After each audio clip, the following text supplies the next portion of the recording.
1,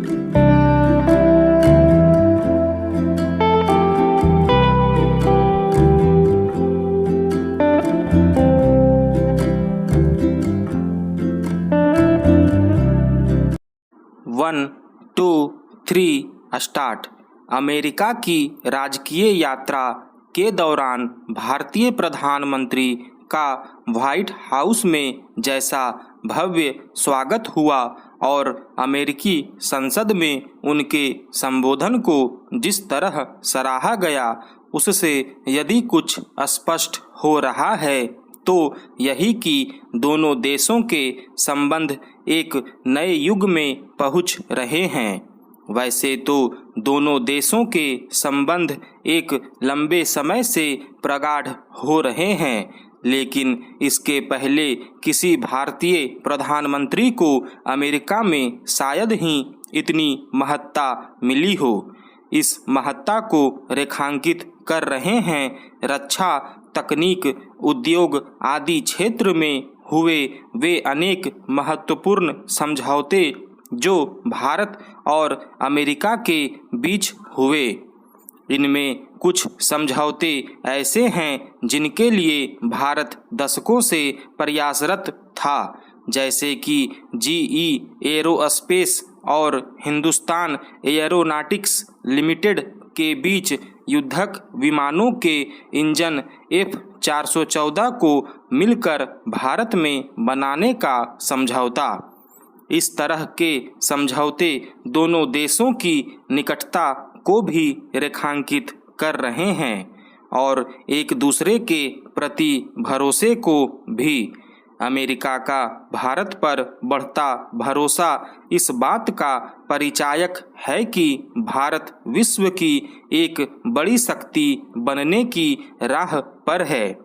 दोनों देशों के बीच हुए समझौते यह भी दर्शाते हैं कि आज भारत को जितनी आवश्यकता अमेरिका की है, उससे कहीं अधिक उसे भारत की है।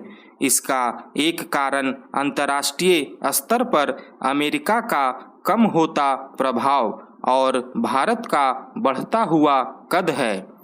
वास्तव में आज अमेरिका ही नहीं, विश्व का हर प्रमुख देश भारत को अपने साथ रखना आवश्यक समझ रहा है। इस पर आश्चर्य नहीं कि भारतीय प्रधानमंत्री के अमेरिकी दौरे पर दुनिया भर के देशों की निगाहें थी। स्वाभाविक रूप से इनमें चीन और पाकिस्तान भी थे।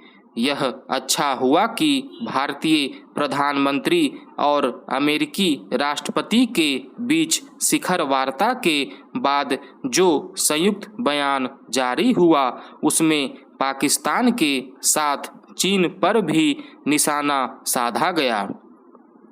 ऐसा करना इसलिए आवश्यक था क्योंकि पाकिस्तान जहां आतंकवाद को सहयोग, समर्थन और संरक्षण देने से बाज नहीं आ रहा है, वहीं चीन अपनी विस्तारवादी नीतियों के चलते एशिया ही नहीं, पूरे विश्व के लिए खतरा बन गया है।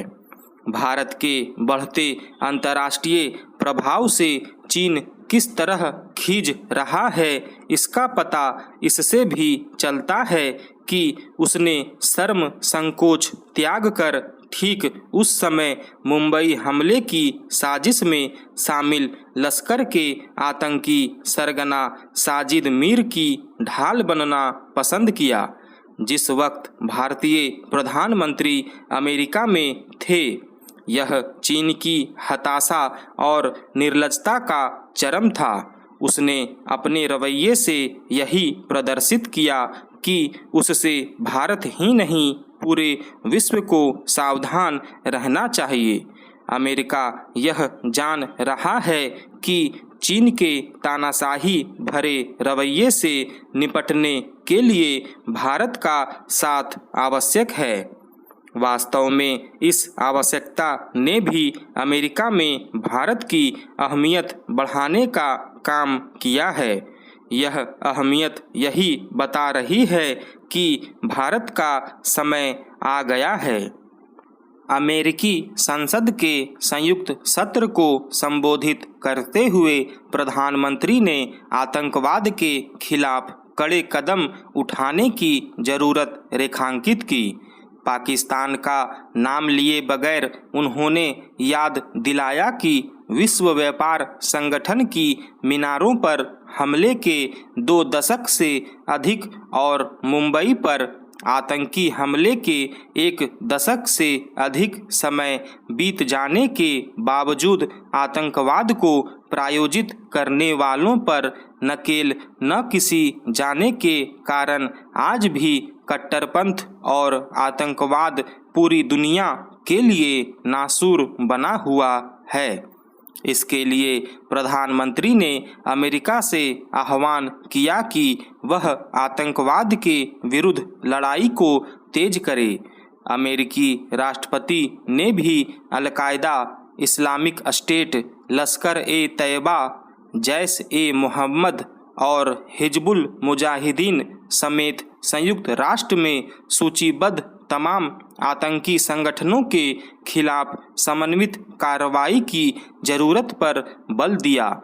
निसंदेह चरमपंथ की चोट इस समय दुनिया के ज़्यादातर देशों पर पड़ रही है। भारत को लगातार इसका सामना करना पड़ता है। कश्मीर घाटी में पाकिस्तान प्रायोजित आतंकवाद के चलते भारत में लगातार अस्थिरता बनी रहती है। अमेरिका ने भी बड़ा जख्म खाया है जब उसकी विश्व व्यापार संगठन की जुड़वां मीनारों को ध्वस्त कर दिया गया। तब अमेरिका ने दुनिया भर के देशों से आह्वान किया था कि वे मिलकर आतंकवाद से लड़ें। अब फिर से उसने इस जरूरत पर बल दिया है। छिपी बात नहीं है कि दुनिया में सबसे अधिक आतंकी संगठनों को पाकिस्तान ने पनाह दे रखी है। वहाँ की खुफिया एजेंसी ISI और सरकार खुद कट्टरपंथी और चरमपंथी ताकतों को प्रोत्साहित करने का काम करते हैं। इसके अनेक सबूत मौजूद हैं। भारत पर हुए तमाम बड़े आतंकी हमलों से जुड़े दस्तावेज वैश्विक मंचों पर साझा है, मगर जब भी उसके खिलाफ संयुक्त कार्रवाई की बात आती है तो अलग अलग देशों के अपने स्वार्थ काम करने लगते हैं। यह भी जब सब जानते हैं कि पाकिस्तान में चरमपंथी गतिविधियों को प्रश्रय देने का काम खुद अमेरिका ने किया था, इसलिए कि वह उसकी ज़मीन से चीन और भारत को साधना चाहता था, मगर पाकिस्तान ने उससे किनारा कर लिया और फिर चीन से नज़दीकी बढ़ा ली। इस समय चीन उसकी सुरक्षा में लगा साफ नज़र आता है। जब भी वहाँ के किसी आतंकी संगठन या दहशतगर्द पर प्रतिबंध लगाने की बात संयुक्त राष्ट्र में उठती है, चीन अकेले उसके समर्थन में खड़ा हो जाता है। इस तरह वहाँ कई संगठन महफूज बने हुए हैं। इस समय चूँकि भारत और अमेरिका की नज़दीकी बढ़ने से चीन को चुनौती मिलने की बात कही जा रही है, आतंकवाद के खिलाफ लड़ाई में चीन का साथ मिलना कठिन ही है। दरअसल आतंकवाद को महाशक्तियों ने ही अपने स्वार्थ के लिए पोसा, प्रोत्साहित किया है। इस तरह जहां उन्हें अपना स्वार्थ नज़र आता है, वहां वे अच्छे और बुरे आतंकवादी का भेद करना शुरू कर देते हैं। इस तरह आतंकवाद के विरुद्ध जो लड़ाई अमेरिका ने करीब 20 साल पहले छेड़ी थी, वह किसी निर्णायक मोड़ पर नहीं पहुंच पाई।